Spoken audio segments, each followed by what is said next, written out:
الحمد لله رب العالمين،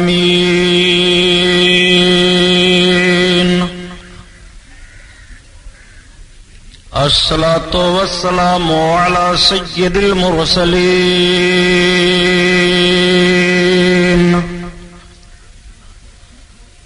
وعلى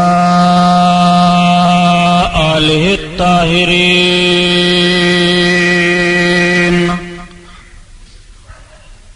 وصحابه المطهرين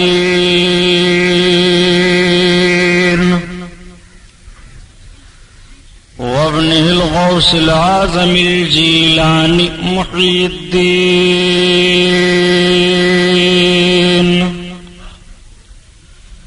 وأهل بيته أجمعين، أما بعد، فأعوذ بالله من الشيطان الرجيم، بسم الله الرحمن الرحيم.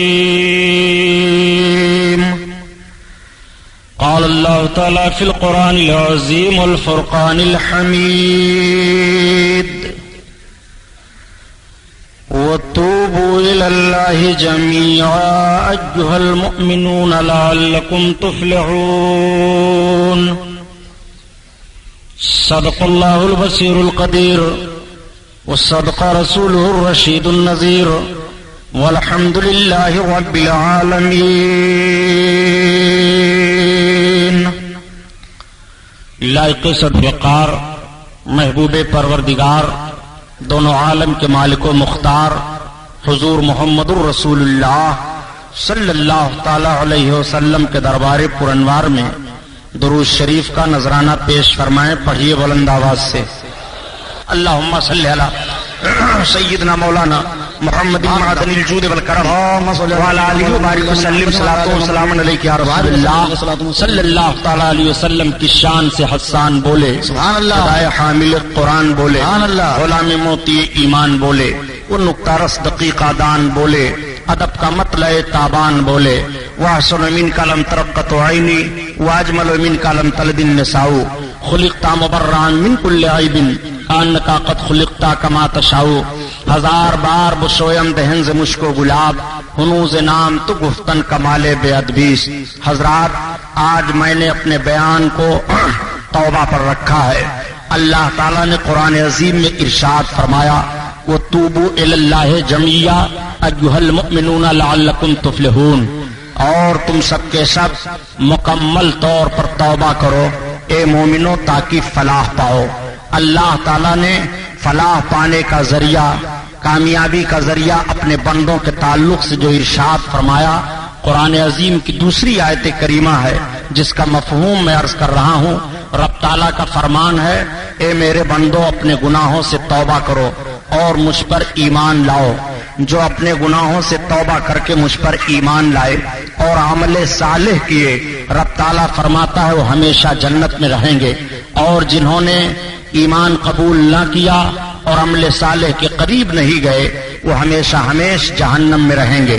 رب تعالیٰ ارشاد فرماتا ہے: إِلَّا الَّذِينَ آمَنُوا وَعَمِلُوا الصَّالِحَاتِ فَلَهُمْ أَجْرٌ غَيْرُ مَمْنُونٍ. بے شک جو ایمان لائے اور عمل صالح کیے ان کے لیے بے شمار اجر ہے. رب تعالیٰ کا ارشاد قرآن عظیم میں ہے: وَمَن يَعْمَلْ مِثْقَالَ ذَرَّةٍ خَيْرًا يَرَهُ وَمَن يَعْمَلْ مِثْقَالَ ذَرَّةٍ شَرًّا يَرَهُ. جو ذرہ برابر نیکی کرے گا وہ بھی دیکھے گا اور جو ذرہ برابر برائی کرے گا وہ بھی دیکھے گا. اب آپ غور فرمائیے، اللہ کے حبیب صلی اللہ تعالی علیہ وسلم تشریف فرما ہیں، انجمن لگی ہوئی ہے، صحابہ بیٹھے ہوئے ہیں، عمل صالح کی بات چل رہی ہے. آقا کریم صلی اللہ علیہ وسلم ارشاد فرماتے ہیں: سنو، توبہ کا دروازہ جب تک پچھم سے سورج نہیں نکلے گا تب تک کھلا ہوا ہے. ایک بندہ گناہ کرتا ہے اور توبہ کرتا ہے، پھر گناہ کرتا ہے، پھر توبہ کرتا ہے، پھر گناہ کرتا ہے، پھر توبہ کرتا ہے. اللہ تعالیٰ اس کی توبہ کو قبول فرماتا ہے اور ارشاد فرماتا ہے: میرے فرشتوں دیکھو، اس میرے بندے نے گناہ کیا پھر توبہ کیا، پھر گناہ کیا پھر توبہ کیا، پھر گناہ کیا پھر توبہ کیا. یہ اس امید پر توبہ کرتا جاتا ہے کہ میں غفور الرحیم ہوں، میں اس کے گناہوں کو معاف کرنے والا ہوں. تو میرے فرشتوں گواہ ہو جاؤ، میں نے اس کی خطا کو معاف کر دیا، اور پھر اللہ تعالیٰ اس کی توبہ کو قبول فرما لیتا ہے، اس سے گناہ کرنے کی توفیق چھین لی جاتی ہے۔ یہی وجہ ہے علماء تشریح فرماتے ہیں کہ اگر کسی کو یہ پتہ لگانا ہو کہ میری توبہ قبول ہوئی کہ نہیں، میں نے اپنی غلطی پر توبہ کی اور رب تعالیٰ کی بارگاہ میں میری توبہ قبول کی گئی کہ نہیں، تو وہ اندازہ لگا لے کہ جن گناہوں سے وہ توبہ کر رہا ہے، اگر ان گناہوں کو پھر وہ نہیں کر رہا ہے اور ان کے قریب نہیں جا رہا ہے، تو یقین اور امید رکھے کہ اللہ تعالیٰ نے اس کی توبہ کو قبول فرما لیا۔ جب بندہ رب کی بارگاہ میں آنسو بہاتا ہے اور ندامت کے آنسو اس کے گرتے ہیں، تو یاد رکھو مومنوں، ندامت کے آنسو رب کی بارگاہ میں بڑی قیمتی ہیں۔ ڈاکٹر اقبال نے بہت اچھے انداز سے کہا کہ موتی سمجھ کے شان قریبی نے چن لیے، قطرے جو گرے تھے عرق انفعال کے۔ ندامت کا ایک آنسو اگر گرتا ہے تو نجات کا ذریعہ وہ بن جایا کرتا ہے۔ خوف الہی اور ندامت پر جو آنسو کے قطرے بہتے ہیں، وہ گناہوں کو ایسے دھو دیتے ہیں، ایسے دھو دیتے ہیں گویا اس بندے نے گناہ نہیں کیا۔ حضرت موسیٰ پیغمبر علیہ الصلوۃ والتسلیم کے دور کا ایک بڑا بھاری مجرم تھا، اتنا جرم اس نے کیا تھا، اتنا جرم کیا تھا کہ اللہ تعالیٰ کا ارشاد ہوا، موسیٰ پیغمبر پورا شہر اس کی بنیاد پر تباہیوں کے دہانے پر جا رہا ہے، ہمارا قہر ان شہر والوں پر نازل ہوگا۔ حضرت موسیٰ پیغمبر علیہ السلام عرض کرتے ہیں، میرا مولا وہ تیرا کون سا بندہ ہے؟ رب تعالیٰ نے اس کی نشاندہی فرمائی۔ حضرت موسیٰ علیہ السلام اس کو اس شہر سے نکلوا دیتے ہیں جس آبادی میں وہ جا کر کے ٹھہرتا ہے۔ رب کا حکم ہوا، موسیٰ یہ آبادی بھی تباہ و برباد کر دی جائے گی، اس آبادی سے بھی اس کو نکالا جائے۔ چنانچہ اس کو آبادی سے بھی نکال دیا گیا۔ اتنا خاطی وہ تھا، اتنا پاپی تھا، اتنا گنہگار تھا۔ اب آپ اندازہ لگائیں کہ وہ کتنا بڑا گنہگار تھا کہ پیغمبر کے ذریعہ سے شہر سے نکالا جا رہا ہے۔ وہ کتنا بڑا گنہگار تھا کہ آبادی میں قیام کرتا ہے لیکن آبادی میں بھی اس کو نہیں رہنے دیا جاتا ہے۔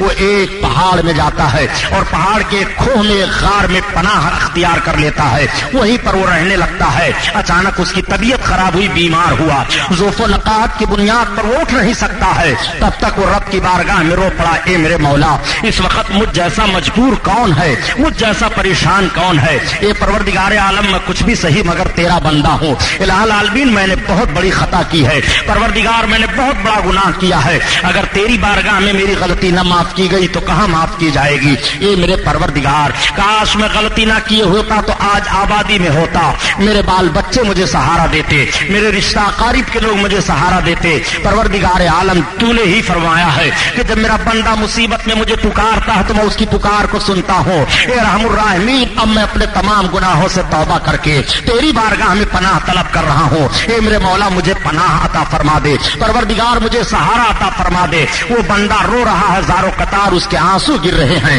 موتی سمجھ کے شان قریبی نے چن لیے۔ ڈاکٹر اقبال کا شعر اسی طرف اشارہ کرتا ہے، وہ بندہ روئے چلا جا رہا ہے، اتنا آنسو گر رہا ہے اس کا، اتنے آنسو گر رہے ہیں کہ زمین بھیگ جاتی ہے۔ اس نے اچانک دیکھا کہ اس کا باپ اس کے سامنے حاضر ہے، اس کی بیوی اس کے سامنے حاضر ہے، اس کے بچے اس کے سامنے حاضر ہیں۔ فرشتوں کو رب تعالیٰ نے متشکل فرما کر کے ان کی شکل میں بھیج دیا، اب اس کو وہ تسلی دے رہے ہیں اور اس کی تیمارداری کر رہے ہیں۔ جب اس کا انتقال ہوا تو رب تعالیٰ نے اس کو بخش دیا۔ حضرت موسیٰ پیغمبر علیہ السلام کو حکم ہوا، اے موسیٰ پیغمبر جاؤ، جس کو آبادی سے نکالا گیا تھا اور جس کو شہر سے نکالا گیا تھا، جاؤ اس کی تجہیز و تکفین کا انتظام کرو۔ حضرت موسیٰ علیہ السلام عرض کرتے ہیں، میرے پروردگار وہ تو اتنا بڑا گنہگار تھا کہ گناہوں کی بنیاد پر اس کو شہر سے نکالا گیا، گناہوں کی بنیاد پر اس کو آبادی سے بھی نکال دیا گیا۔ اے پروردگار عالم، اس کی کون سی نیکی تیری بارگاہ میں پسند آ گئی؟ تو رب تعالیٰ کا حکم ہوا، اے موسیٰ پیغمبر وہ سیاہ کار و بدکار تو بہت تھا، لیکن اے موسیٰ پیغمبر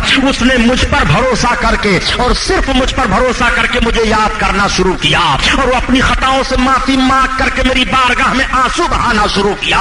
اے موسیٰ، میری بارگاہ میں ندامت کے آنسو بہت مقبول ہیں، میں نے اس کے آنسوؤں کو قبول فرما لیا ہے۔ حضرت موسیٰ پیغمبر علیہ السلام آتے ہیں اور اس کی تجہیز و تکفین کا انتظام کرتے ہیں۔ آپ ذرا دیکھو، کہنے کا مطلب یہ ہے کہ رب کی بارگاہ میں ندامت کے آنسو کتنے قیمتی ہیں۔ موتی سمجھ کے شان قریبی نبی نے چن لیے. قطرے جو گرے تھے عرقیل فعال کے، ندامت کے آنسو بڑے قیمتی ہوا کرتے ہیں. آئیے اب آپ ذرا اپنی زمین کو آپ ہموار کیجئے اور ذہن و فکر کو صاف کرتے ہوئے چلیے. آج سزائیں متعین ہیں، آج جرائم پر ہر سزا متعین کر دی گئی ہے. اگر کوئی حکومت کی بغاوت کرتا ہے تو اس کو دیشدروہی قرار دے کر کے ملک سے، شہر بدر سے کر دیا جاتا ہے، ملک سے نکال دیا جاتا ہے. اگر کوئی خلفشار مچانے کی کوشش کرتا ہے تو اس کے لیے بھی تعزیرات ہند کے دفعات ہیں اور تعزیرات ہند کے دفعات میں وہ گرفتار کر لیا جاتا ہے. ہر جرم کی سزا متعین کر دی گئی ہے. لیکن اگر سزاؤں پر معافی مانگی جائے اور سزاؤں پر ندامت کے آنسو بہائے جائیں تو آج دنیا میں آپ ہر سزا پر معافی مانگ کر کے چھٹکارا حاصل نہیں کر سکتے ہو. لیکن آؤ دیکھو، یہ رب کی بارگاہ ہے، رب کی بارگاہ میں تم معافی مانگو، رب تمہیں معاف فرما رہا ہے. رب کی بارگاہ میں توبہ کرو، رب تمہاری توبہ قبول فرما رہا ہے. رب کی بارگاہ میں ندامت کے آنسو بہاؤ، رب تعالیٰ تمہارے آنسوؤں کی قیمت تمہیں دے رہا ہے. رب کی بارگاہ میں رو، تمہارے رونے کی قیمت ادا ہو رہی ہے. رب کی بارگاہ میں جب بندے مومن روتا ہے تو رب کا فرمان ہے ایھا المؤمنون لعلکم تفلحون، اے ایمان والو تم فلاح پاؤ گے. تم سب کے سب مکمل رب کی طرف توبہ کرو. آئیے ذرا آپ ملاحظہ فرماتے چلیے، اللہ کے حبیب صلی اللہ تعالیٰ علیہ وسلم نے توبہ پر کتنا زور دیا ہے. یہ صحابہ کی انجمن لگی ہوئی ہے. اللہ کے حبیب صلی اللہ علیہ وسلم ارشاد فرماتے ہیں التائب من الذنب کمن لا ذنب له، گناہوں سے توبہ کرنے والا ایسے ہی ہو جاتا ہے گویا اس نے گناہ نہیں کیا. آخر اس بات کو میرے سرکار نے کب فرمایا؟ آقا کریم صلی اللہ تعالیٰ علیہ وسلم کی ہر حدیث کسی نہ کسی موقع پر ہے. نبی اپنے امتیوں کو کوئی بھی قانون دے رہے ہیں تو ہر قانون میرے سرکار کسی نہ کسی موقع پر دے رہے ہیں. میرے سرکار نے یہ کب ارشاد فرمایا تھا کہ التائب من الذنب کمن لا ذنب له، گناہوں سے توبہ کرنے والا ایسے ہی ہو جاتا ہے گویا اس نے گناہ نہیں کیا. تو دیکھیے صحابہ کی انجمن لگی ہوئی ہے، تمام صحابہ بیٹھے ہوئے ہیں. صحابیوں کی زندگی کو مطالعہ کیجئے تو پتہ چلتا ہے کہ اگر ان سے کوئی خطا واقع ہو جاتی تھی اور کوئی غلط کام واقع ہو جاتا تھا تو رب کے محبوب کی بارگاہ میں حاضر ہوا کرتے تھے. اس لیے کہ ان کے سامنے قرآن کی آیت کریمہ ہے وَلَوْ أَنَّهُمْ إِذْ ظَلَمُوا أَنفُسَهُمْ جَاءُوكَ، اے محبوب اگر لوگ اپنی جانوں پر ظلم کریں اور تمہاری بارگاہ میں آ جائیں اور تم ان کے لیے معافی مانگو تو رب تعالیٰ بہت بڑا غفور الرحیم ہے، معاف فرمانے والا ہے. پتہ یہ چلا کہ رب تعالیٰ اپنے بندوں کی معافی کے لیے دروازہ اپنے محبوب کا بتا رہا ہے. تبھی تو اعلیٰ حضرت عظیم البرکت فرماتے ہیں کہ تمہیں معافی کا پروانہ ملے گا تو محبوب کی چوکھٹ سے ملے گا، تمہیں نجات کا پروانہ ملے گا تو محبوب کی چوکھٹ سے ملے گا. جو کچھ تم پاؤ گے محبوب کی چوکھٹ سے پاؤ گے، بخشش پاؤ گے تو محبوب کی چوکھٹ سے پاؤ گے. محبوب کی چوکھٹ کو چھوڑ کر کے تم در در پھرتے رہو، تمہیں کچھ ملنے والا نہیں ہے. اسی لیے اعلیٰ حضرت عظیم البرکت فرماتے ہیں کہ یا رسول اللہ خلق کے حاکم ہو تم، رزق کے قاسم ہو تم، خلق کے حاکم ہو تم، رزق کے قاسم ہو تم، اور جو ملا تم سے ملا تم پہ کرو درود، جو ملا تم سے ملا تم پہ کرو درود. اللہ اکبر. آقا کریم صلی اللہ علیہ وسلم کا دروازہ بتایا جاتا ہے تو میں صحابہ کی مقدس زندگی عرض کر رہا ہوں کہ جب ان سے کوئی خطا واقع ہوتی ہے تو محبوب کی بارگاہ میں حاضر ہوتے ہیں. صحابہ کا طریقہ تو یہ ہے کہ وہ محبوب کی بارگاہ میں حاضر ہو کر اپنے جرم کو بیان کرتے ہیں. یا رسول اللہ یہ خطا مجھ سے ہوئی ہے، یا رسول اللہ یہ گناہ مجھ سے ہوا ہے، یا رسول اللہ یہ پاپ مجھ سے ہوا ہے، یا میرے سرکار ان پاپوں پر جو سزائیں اسلام کی طرف سے متعین کی گئی ہیں ان سزاؤں کو برداشت کرنے کے لیے میں تیار ہوں. آقا کریم صلی اللہ علیہ وسلم کی بارگاہ ہے انجمن سجی ہوئی ہے. تب تک ایک صحابی حضرت ماعز رضی اللہ تعالیٰ عنہ بارگاہ رسالت میں آنسو بہاتے ہوئے پہنچ جاتے ہیں. یا رسول اللہ میں بہت بڑا مجرم ہو، یا رسول اللہ میں بہت بڑا خاطی ہوں، یا رسول اللہ مجھ سے بہت بڑا پاپ ہوا ہے، یا رسول اللہ مجھ سے بہت بڑا جرم ہوا ہے. آقا کریم صلی اللہ علیہ وسلم ارشاد فرماتے ہیں بتاؤ تم سے کون سی خطا ہوئی ہے؟ حضرت ماعز رضی اللہ تعالیٰ عنہ رونے لگتے ہیں. یا رسول اللہ اتنا بڑا جرم ہوا ہے کہ بیان کرتے ہوئے کلیجہ منہ کو آ رہا ہے، بتاؤ تو آخر تمہارا جرم کون سا ہے؟ عرض کرتے ہیں یا رسول اللہ مجھ سے وہ خطا ہوئی ہے یا رسول اللہ کی بیان کر رہا ہوں میرے سرکار. تب تک حضرت ماعز کی زبان پھر رک جاتی ہے. اللہ کے حبیب اور تمام صحابہ توجہ کیے ہوئے ہیں. آقا کریم صلی اللہ علیہ علیہ وسلم سے عرض کرتے ہیں یا رسول اللہ میرا جرم یہ ہے، یا رسول اللہ میں نے زنا کر لیا ہے۔ اتنا کہنا تھا، اللہ کے حبیب نے اپنے مقدس رخ انور کو پھیر لیا۔ حضرت ماعز رونے لگے، یا رسول اللہ میری خطا معاف کی جائے، یا رسول اللہ میں اتنا بڑا مجرم ہو سرکار میں آپ کی بارگاہ میں حاضر ہوا ہو، یا رسول اللہ مجھے ہلاکت سے بچائیے اور پاک فرما دیجیے، یا رسول اللہ یہ جرم میں نے کر لیا ہے۔ اللہ کے حبیب صلی اللہ علیہ وسلم ارشاد فرماتے ہیں ذرا اس کے منہ کو سونگھو، اس نے شراب تو نہیں پی لیا ہے؟ تمام صحابہ عرض کرتے ہیں یا رسول اللہ نہیں۔ وہ عرض کرتے ہیں یا رسول اللہ میں ہوش و حواس میں آپ کے سامنے اپنے جرم کا اقرار کر رہا ہوں، یا رسول اللہ میں نے شراب نہیں پیا ہے، یا رسول اللہ مجھ سے یہ خطا ہو گئی ہے سرکار، میں آپ کی بارگاہ میں معافی مانگنے کے لیے تیار ہوں۔ اے میرے سرکار اس جرم پر اسلام کے طریقے سے جو سزا مجھ پر عائد ہو رہی ہو میں سہنے کے لیے تیار ہوں۔ اللہ کے حبیب صلی اللہ تعالیٰ علیہ وسلم کی اتمام حجت فرماتے ہیں۔ ذہن و فکر دینے کا مقصد یہ ہے مسلمانوں کہ آپ ذرا غور فرمائیے، یہ صحابی رسول ہیں، ان سے خطا ہو رہی ہے تو محبوب کی بارگاہ میں حاضر ہو کر کے یہ معافی مانگ رہے ہیں۔ ان کو مسجد میں بھی تو جانا چاہیے، ان کو جا کر کے سجدہ بھی تو کرنا چاہیے، لیکن نہیں، یہ اللہ کے حبیب کی بارگاہ میں پہلے حاضر ہو رہے ہیں کہ پہلے یہ جرم محبوب کی بارگاہ میں بیان کیا جائے اور اس پر آقا کریم صلی اللہ تعالیٰ علیہ وسلم جو تعزیر فرمائیں گے وہ میں برداشت کرنے کے لیے تیار ہوں۔ اللہ کے حبیب کی بارگاہ میں حاضر ہیں۔ اللہ کے حبیب صلی اللہ تعالیٰ علیہ وسلم نے صحابہ کو بلایا اور بلانے کے بعد ارشاد فرماتے ہیں دیکھو اقبالی مجرم ہے حضرت ماعز کو لے جاؤ اور سزا دو۔ اسلام میں زنا پر سزا سنگسار کرنے کے لیے حکم ہے، اس اسلام میں یہ سزا عظیم سزا دی گئی ہے۔ اگر سنگسار کا طریقہ آج بھی رائج کر دیا جائے تو یہ گناہ دنیا سے ختم ہو جائے گا۔ جب صحابہ کا دور تھا اور خلفائے راشدین کا ماحول تھا اس گناہ کے مرتکبین دکھائی نہیں دے رہے تھے۔ آج کچھ لوگ کہہ دیا کرتے ہیں کہ ساری دنیا میں ہر طرف مسلمان یہی چلاتے ہیں کہ نظام مصطفیٰ کو لاگو کیا جائے، رسول اللہ کے قانون کو لاگو کیا جائے۔ میں عرض کرتا ہوں صحیح ہے، اگر نظام مصطفیٰ کی بات کی جا رہی ہے تو بات صحیح کی جا رہی ہے۔ نبی کونین صلی اللہ علیہ وسلم کے قانون کو لاگو کر کے دیکھ لو۔ نبی کونین صلی اللہ تعالیٰ علیہ وسلم نے جو اسلامی قوانین دستور حیات مرتب فرماتے ہوئے آپ کو دیا زندگی گزارنے کے لیے، اس پر اگر زندگی چلائی جائے تو چور کا ہاتھ کاٹا جائے گا، شرابی کو کوڑے مارے جائیں گے، زانی کو سنگسار کیا جائے گا، جھوٹ بولنے والے کو سزا دی جائے گی، بے نمازی کو قید کیا جائے گا، شراب کی بھٹیاں جلا دی جائیں گی، یہ سارے کارخانے بند کر دیے جائیں گے، گناہوں کے اڈے ختم کر دیے جائیں گے۔ میں آپ سے پوچھنا چاہتا ہوں اب بتاؤ انسان امن و شانتی سے رہے گا کہ نہیں؟ انسان اطمینان سے رہے گا کہ نہیں؟ انسان سکون سے رہے گا کہ نہیں؟ انسان پابندی سے رہے گا کہ نہیں؟ انسان مطمئن رہے گا کہ نہیں؟ آؤ ذرا دیکھو یہ مقدس صحابہ کی جماعت ہے، حضرت ماعز رضی اللہ تعالیٰ عنہ کو لے جایا جا رہا ہے اور لے جا کر کے پہاڑی کے اوپر کھڑا کیا گیا۔ اب حضرت ماعز کو پتھر مارا جانے لگا، حضرت ماعز بھاگ رہے ہیں اور اللہ کے حبیب صلی اللہ علیہ وسلم کو پکار رہے ہیں۔ حضرت خالد بن ولید رضی اللہ تعالیٰ عنہ فرماتے ہیں جب سارے لوگ حضرت ماعز کو سنگسار کر کے واپس آئے، اللہ کے حبیب صلی اللہ علیہ وسلم نے کیفیت پوچھی، بتاؤ ماعز کو جب سنگسار کیا جانے لگا تھا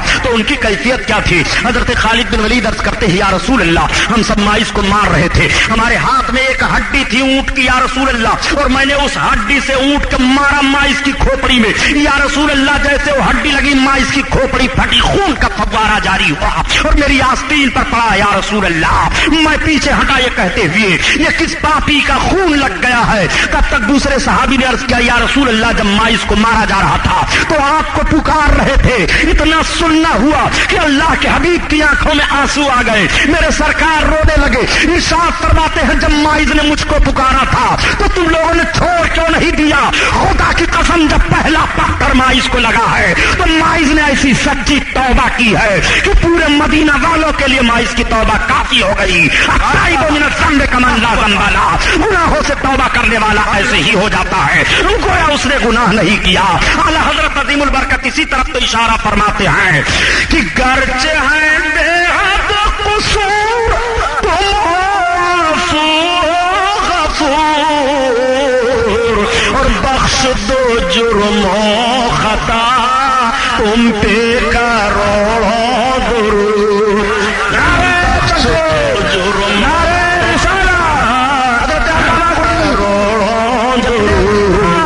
بخش دو جرم و خطا تم پہ کروڑوں درود۔ حضرت ماعز رضی اللہ تعالیٰ عنہ کی توبہ کا حال یہ ہے، وہ توبوا الی اللہ جمیعا ایھا المؤمنون لعلکم تفلحون، یہ ایمان والو تم فلاح پاؤ گے، مکمل طور پر رب کی بارگاہ میں توبہ کرو۔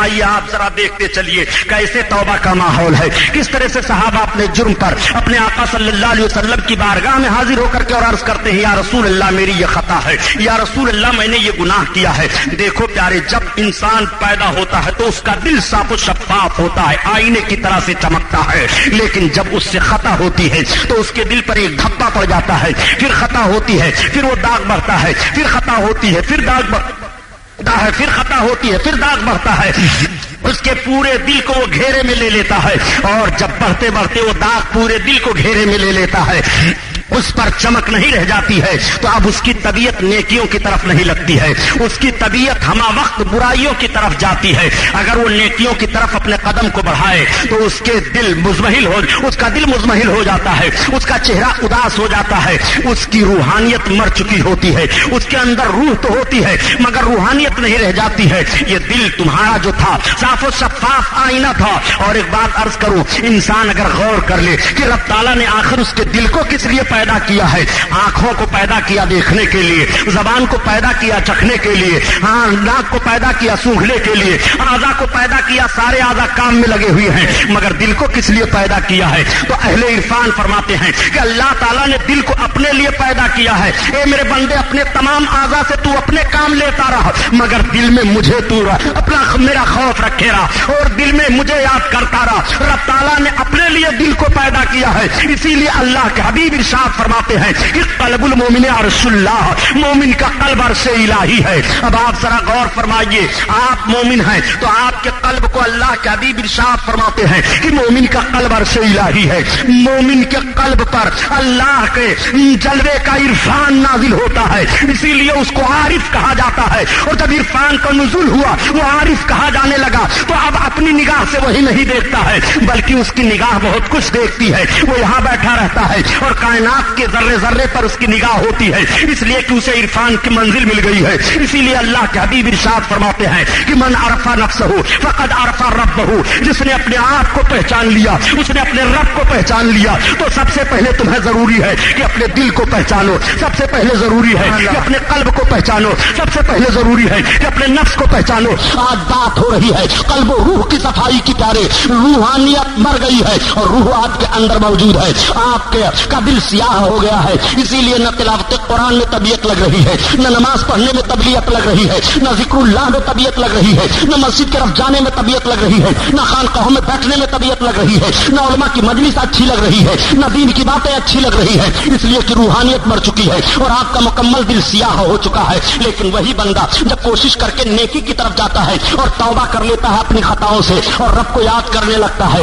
تو وہی دھبا اس کا ختم ہونا شروع ہوتا ہے، آہستہ آہستہ صاف ہونا شروع ہوتا ہے۔ اور جب اس کے دل کا دھبا صاف ہو جاتا ہے تو پھر اس کا قلب ہو جاتا ہے۔ اب ایسے ہی قلب کے تعلق سے ارشاد رسول ہے کہ قلب المومن عرش اللہ، مومن کا قلب عرش الہی ہے۔ اب اس کی طبیعت اچھائیوں کی طرف مائل ہو جاتی ہے۔ اللہ کے حبیب صلی اللہ تعالیٰ علیہ وسلم کے فرمان پر غور فرمائیے، میرے آقا صلی اللہ علیہ وسلم ارشاد فرماتے ہیں کہ ایک آدمی جنتیوں کا کام کرتا ہے اور اتنا کام جنتی ہونے کا وہ کار ڈالتا ہے کہ صرف جنت اس سے ایک بالشت رہ جاتی ہے اور وہ پھر پلٹ پڑتا ہے، پھر جہنمی کام کرنے لگتا ہے اور جہنم میں چلا جاتا ہے۔ اور ایک آدمی وہ جہنمیوں کا کام کرتا ہے اور اتنا غلط کام کرتا رہتا ہے کہ ایک بالشت اس سے جہنم رہ جاتی ہے اور اس کے بعد پھر وہ پلٹ پڑتا ہے اور جنتیوں کا کام کرنے لگتا ہے اور پھر وہ جنت میں چلا جاتا ہے۔ آپ نے غور کیا ہے وہی کیفیت ہے۔ اللہ تعالیٰ توفیق جس کو توبہ کی عطا فرما دے وہ بندہ خوش قسمت ہے۔ اللہ کے حبیب صلی اللہ علیہ وسلم کے فرمان پر غور کیجیے کہ التائبون ذنب کمن لا ذنب لہ، گناہوں سے توبہ کرنے والا ایسے ہی ہو جاتا ہے گویا اس نے گناہ نہیں کیا ہے۔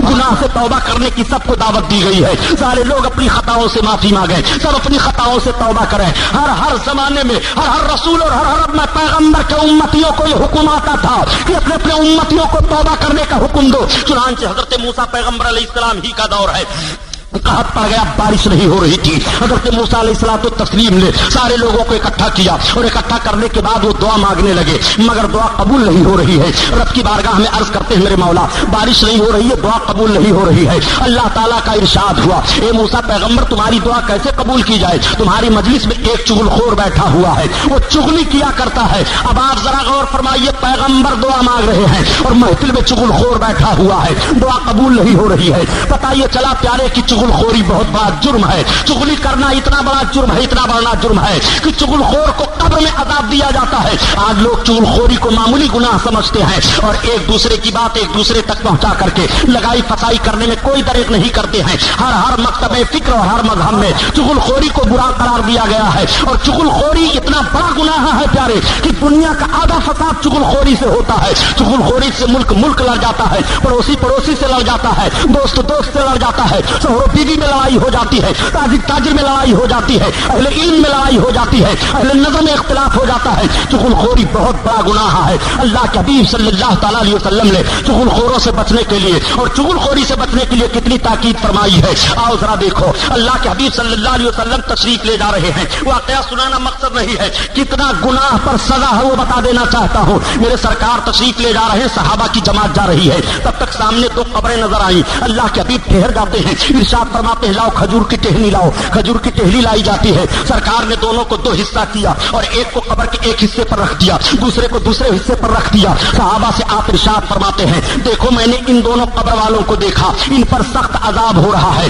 مگر معمولی گناہ سے عذاب ہو رہا ہے۔ اللہ کے حبیب سے عرض کرتے صحابہ یا رسول اللہ ان پر عذاب وہ کیسے ہو رہا ہے؟ اللہ کے حبیب ارشاد فرماتے ہیں ایک تو ہے جو چغل خوری سے نہیں بچتا تھا اس کو عذاب دیا جا رہا ہے، اور دوسرا پیشاب کے چھینٹوں سے نہیں بچتا تھا اس کو عذاب دیا جا رہا ہے۔ میں ان نوجوانوں کا ذہن و فکر لینا چاہتا ہوں جو مسلمان قوم میں پیدا ہو کر کے آج پیشاب کرنے کا کون سا طریقہ اپنا لیے ہو۔ بھارت کی سرزمین پر جہاں جہاں بھی پیشاب کرنے کی جگہ بنائی گئی ہے وہ ایسے طور پر بنائی جاتی ہے کہ مسلمان نجاست میں ملوث ہو جائے۔ ریلوے میں بھی آپ اندازہ لگاؤ کس طریقے سے غلط طور طریقہ اختیار کیا جاتا ہے۔ مسلمان نوجوان پیشاب کے چھینٹوں سے بچا کرو۔ اللہ کے حبیب ارشاد فرماتے ہیں کہ جو پیشاب کے چھینٹوں سے نہیں بچتا ہے قبر میں اس کو سخت عذاب دیا جائے گا، وہ قبر میں معذب کر دیا جاتا ہے۔ اللہ کے حبیب اس کے عذاب کو اپنی نگاہوں سے ملاحظہ فرما رہے ہیں۔ اللہ کے حبیب صلی اللہ علیہ وسلم نے ارشاد فرمایا اور دوسرا چغل خوری سے نہیں بچتا تھا۔ پتہ یہ چلا پیارے کہ چغل خوری میں جو ملوث رہتا ہے اس کو قبر میں عذاب دیا جائے گا۔ قبر کا عذاب چغل خوری سے ہے۔ ایک بات آ گئی ضمن حضرت میں عرض کرتا چلو کہ عذاب قبر کیسے کیسے گناہوں سے ہوتے ہیں، قبر میں عذاب کن کن گناہوں کی بنیاد پر آتے ہیں۔ تو چغل خوری سے قبر میں عذاب ہوگا، پیشاب کے چھینٹوں سے نہ بچنے پر قبر میں عذاب ہوگا، ماں باپ کی نافرمانی کرنے سے قبر میں عذاب ہوگا۔ قبر میں عذاب کیسے ہوگا؟ نماز چھوڑ دینے پر قبر میں عذاب ہے، چغل خوری سے قبر میں عذاب ہے، پیشاب کے چھینٹوں سے نہ بچنے پر قبر میں عذاب ہے، ماں اور باپ کی نافرمانی کرنے پر قبر میں عذاب ہے۔ سنو، ماں اور باپ کی نافرمانی کرنے پر قبر میں کیسے عذاب ہوتا ہے؟ اللہ کے حبیب صلی اللہ تعالیٰ علیہ وسلم تشریف لے جا رہے ہیں، میرے صحابہ جلوہ فروز ہیں، صحابہ کی انجمن لگی ہوئی ہے۔ اللہ کے حبیب صلی اللہ تعالیٰ علیہ وسلم کی بارگاہ میں آ کر کے صحابہ عرض کرتے ہیں یا رسول اللہ ایک آدمی مر گیا ہے اور مرنے کے بعد وہ اپنی قبر میں سے گدھے کی شکل میں آواز نکالتا ہے اور بولتا ہے یا رسول اللہ۔ اللہ کے حبیب صلی اللہ تعالیٰ علیہ وسلم ارشاد فرماتے ہیں جانتے ہو کیوں گدھے کی شکل میں بولتا ہے؟ جب وہ نوجوان تھا اور اس کی ماں آواز دیتی تھی تو اپنی ماں کو کہا کرتا تھا کہ کیا تو گدھے کی طرح بولتی رہتی ہے؟ مرنے کے بعد اس کو قبر میں عذاب دیا جا رہا ہے اور اس کی آواز گدھے کی طرح آ رہی ہے۔ پتہ یہ چلا کہ ماں کی نافرمانی کرنے پر قبر میں عذاب دیا جاتا ہے، نماز چھوڑ دینے پر قبر میں عذاب دیا جاتا ہے، چغل خوری پر قبر میں عذاب دیا جاتا ہے، پیشاب کے چھینٹوں سے نہ بچنے پر قبر میں عذاب دیا جاتا ہے۔ پیارے ذرا دیکھو، ملاحظہ کرتے چلو قبر کے عذاب سے تمہیں بچنا ہے کہ نہیں؟ قبر میں عذاب دیا جا رہا ہے ان سارے گناہوں سے، اور بہت بڑے بڑے گناہ ہیں جن کی بنیاد پر قبر میں عذاب دیا جا رہا ہے۔ ابھی میں وہ ساری فائل آپ کے سامنے رکھتا چلوں گا انشاءاللہ، آپ ذرا ملاحظہ کرو۔ اللہ کے حبیب صلی اللہ تعالیٰ علیہ وسلم کی بارگاہ ہے، بات چلی تھی حضرت موسیٰ پیغمبر علیہ السلام کی۔ حضرت موسیٰ پیغمبر علیہ السلام دعا مانگ رہے ہیں، مولا چغل خور ہے اس لیے دعا نہیں قبول ہو رہی ہے۔ ہاں چغل خور محفل میں موجود ہے، یا اللہ نشاندہی فرما دے، میں اس چغل خور کو نکالنا چاہتا ہوں محفل سے۔ اللہ تعالیٰ نے ارشاد فرمایا موسیٰ نکالنے کی ضرورت نہیں ہے۔ رب کتنا بڑا رحیم و کریم ہے، ذرا ملاحظہ فرمائیے۔ رب تعالیٰ اپنے بندے کو رسوائی سے بچا رہا ہے، یہ اس کا کرم نہیں ہے تو کیا ہے؟ رب تعالیٰ نشاندہی فرما دیتا، حضرت موسیٰ اس چغل خور کو نکال دیتے،